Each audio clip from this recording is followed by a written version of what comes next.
अगर हिंदुओं के हक में फैसला होगा तो मुसलमान कबूल करेंगे। मुसलमान वो कौम है जो कभी भी तशद्दुद का रास्ता इख्तियार नहीं करता। मुसलमान वो है जिन्होंने जहर का घूंट पी लिया लेकिन फिर भी उन्होंने किसी दुकान को आग नहीं लगाई। मुसलमानों की बाबरी मस्जिद तोड़ दी गई, दे दिया गया, लेकिन कभी किसी मुसलमान ने सड़कों को जाम नहीं किया। मुसलमान कभी भी किसी के घर के ऊपर पथराव नहीं करता है, क्योंकि ये रंजन गोगोई जानता था अगर इस मुल्क भारत के अंदर कोई अमन परस्त कौम है तो वो मुसलमान है। अस्सलामु अलैकुम व रहमतुल्लाहि व बरकातुहू। मैं मोहम्मद लुकमान मिफ्ताही, आपका इस्तकबाल है मेरा YouTube channel AL Rahmani media में। दोस्तों, आपसे गुजारिश है, वीडियो पसंद आ जाए तो लाइक शेयर करें और चैनल को सब्सक्राइब ज़रूर करें। शुक्रिया, जज़ाकल्लाहु खैरा। तकरीरों में कहता हूँ कि अगर आप दलील पेश कर दीजिए कि भाई आप संभल की मस्जिद के नीचे में मंदिर था, उसको तोड़कर बनाया गया, तो मुसलमान दलील चाहिए, लेकिन दलील प्रूफ चाहिए। ऐसे नहीं अकबरनामा बाबरनामा पेश कर दिया, या किसी कोई अंग्रेज आया अपने आर्टिकल में लिख दिया, या कोई क्रिश्चियन आया उसने अपने आर्टिकल में लिख दिया कि फला मस्जिद को तोड़कर फला बादशाह ने मंदिर को तोड़कर मस्जिद बनाया। ये नहीं चलेगा। दलील पेश कीजिए ईमानदारी से, इंशाअल्लाह आपको आपके हवाले कर देंगे आपकी मस्जिद। बल्कि मंदिर जैसा था कोशिश करेंगे वैसे मंदिर बना कर दे देंगे। आपको जमीन तो देंगे लेकिन वो भी दे देंगे, लेकिन मुझे पता है, आपको भी मालूम है कि ऐसा होगा नहीं। क्यों? क्योंकि 500 साल पहले क्या होगा, किसी के पास कोई दलील कोई प्रूफ नहीं है। पिछले मर्तबा जो हमारी बाबरी मस्जिद भी शहीद की गई है 6 दिसंबर, कल 6 दिसंबर था, 6 दिसंबर 1993 को जो मस्जिद शहीद की गई थी, तो उसके ऊपर भी जब सुप्रीम कोर्ट का फैसला आया तो सुप्रीम कोर्ट ने माना कि बाबरी मस्जिद मंदिर तोड़कर नहीं बनाया गया और उसके नीचे कोई अंश भी नहीं मिले, और ये प्रूफ हो गया। सुप्रीम कोर्ट ने justice Ranjan Gogoi chief justice था, अभी वो राज्यसभा का मेंबर है, उसने कहा कि ये बात तय है कि मस्जिद राम मंदिर तोड़कर नहीं बनाया गया क्योंकि मंदिर का कोई सबूत नहीं है, लेकिन मस्जिद का ढांचा है, मस्जिद है, इस बात का सबूत है। लेकिन उन्होंने फैसला क्या दिया? दलील मस्जिद के फेवर में है कि मस्जिद है, मस्जिद बनाई 1528 के अंदर में मीर तकी ने मस्जिद बनाई थी, जो सिपहसालार था जलालुद्दीन ये बाबर बादशाह का। लेकिन वहीं पर रामचरितमानस को लिखने वाले तुलसीदास भी बैठे थे, वही करीब में बैठकर वो रामायण लिख रहे थे। रामचरितमानस तुलसीदास ने लिखी 1528 में। एक तरफ बाबरी मस्जिद बन रही और दूसरी तरफ वहीं पर रामचरितमानस लिख रहे। कौन? तुलसीदास, जो राम जी के सबसे बड़े भक्त थे। अगर मंदिर तोड़कर मस्जिद बनाई जाती तो रामचरितमानस लिखने वाले तुलसीदास खामोश बैठते, डंडा लेकर हाजिर हो जाते, लेकिन ऐसा कुछ नहीं लिखा गया है। बहरकैफ, लेकिन फिर भी हमारी मस्जिद को किसी और के लिए दे दिया गया और यूं कहा गया कि ये मस्जिद मुसलमानों को नहीं बल्कि हमारे हिंदू बिरादरी को दिया जाए, और मुसलमानों के लिए इस जगह के बदले में 5 एकड़ जमीन 16 किलोमीटर दूर जाइए आपको वहां पर मिलती। एक बात ये सुन लीजिए, जमीन मस्जिद की जहां पर वक्फ होती है कयामत तक वो मस्जिद की रहती है, दूसरी जगह पर अदला बदला नहीं हो सकता। अगर उन्होंने किया है, गलत किया। सब कुछ मुसलमानों के फेवर में, बाबरी मस्जिद के दलाइल भी मुसलमानों के फेवर में थे, लेकिन फिर भी हक ये फैसला किन के फेवर में गया? मेरे सनातन धर्मी भाई, आपके फेवर में गया। पता है क्यों? इस जजमेंट को गलत कहा जाता है, लेकिन मैं इसको गलत नहीं कहता, क्योंकि सुप्रीम कोर्ट का जो जज था चीफ जस्टिस रंजन गोगोई, उनका फैसला किस एतबार से हुआ था? फैसला कभी कभी अभाव को, माहौल को देखकर उनको करना पड़ता। उन्होंने देखा कि अगर बाबरी मस्जिद का फैसला मुसलमानों के हक में करेंगे तो चूंकि यहाँ पर सनातन धर्मी RSS, शिवसेना, बजरंग दल, BHP, विश्व हिंदू परिषद जितने मस्जिद को तोड़ने में जो पहले नंबर पे था, दूसरे नंबर पर शिवसेना था और RSS के लोग थे, लाल कृष्ण आडवाणी जी थे, इनकी पूरी टीम थी 1980 के अंदर में जो साजिशें रची थी। मुझे डर नहीं लगता इनके नाम खुले लफ्जों में लेने के लिए। क्यों? चार्जशीट में इनका नाम खुद पीडीएफ में मौजूद है, पढ़ लीजिएगा वहां पर बैरक।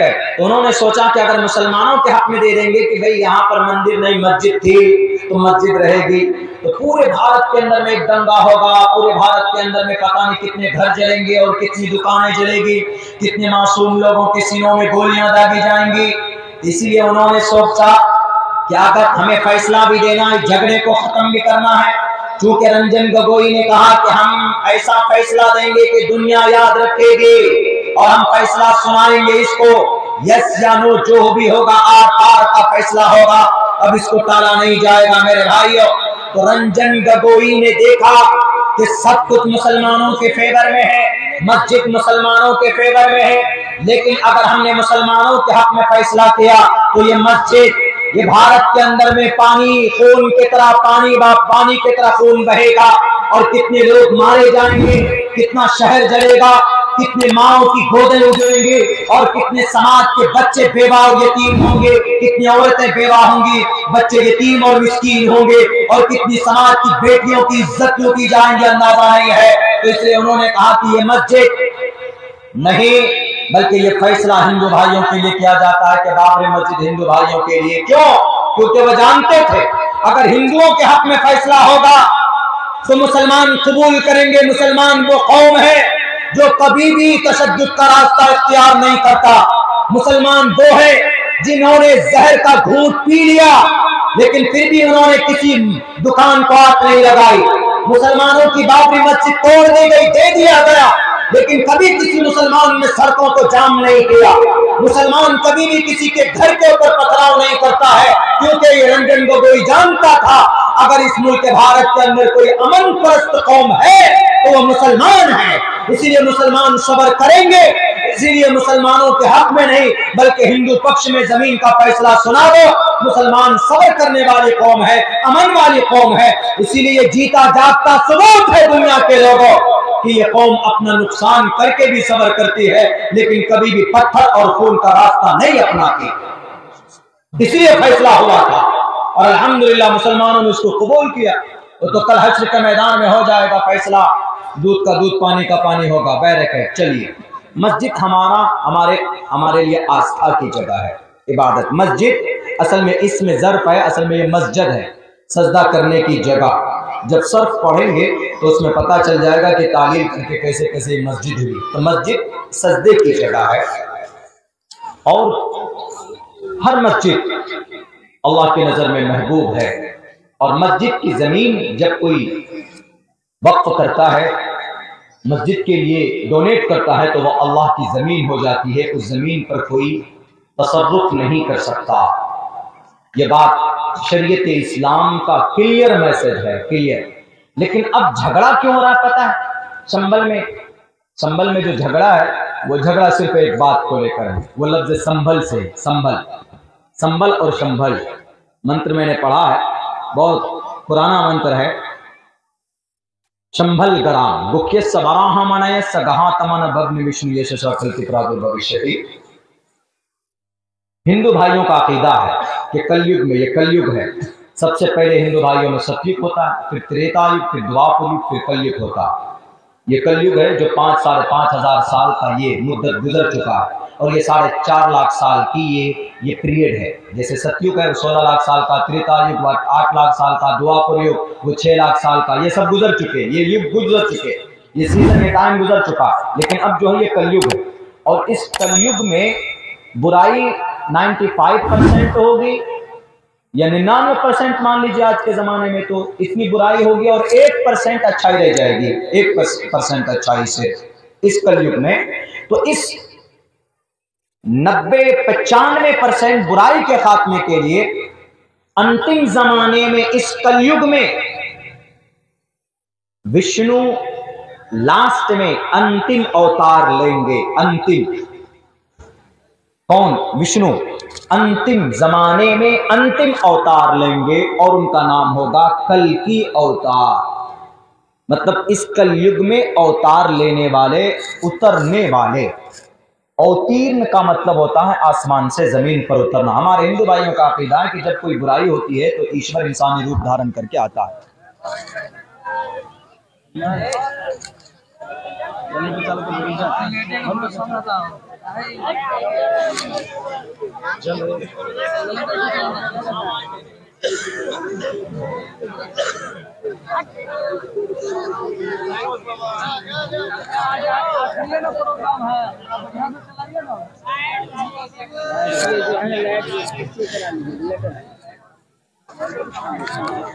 देखिए, लाइट की अगर अच्छी सिस्टम नहीं है, मतलब भागती रहती है, तो आप कहिए कि आप कंटिन्यू जनरेटर चला के रखिए, वरना इस तरह आपका प्रोग्राम बहुत बर्बाद होगा। इसको कहिए कि कंटिन्यू तुम जनरेटर चलाओ।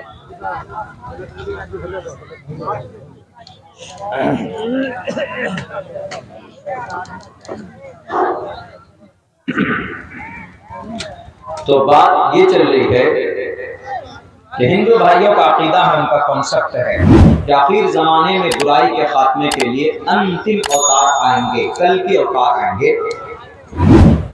लेकिन वो आएंगे कहां पे?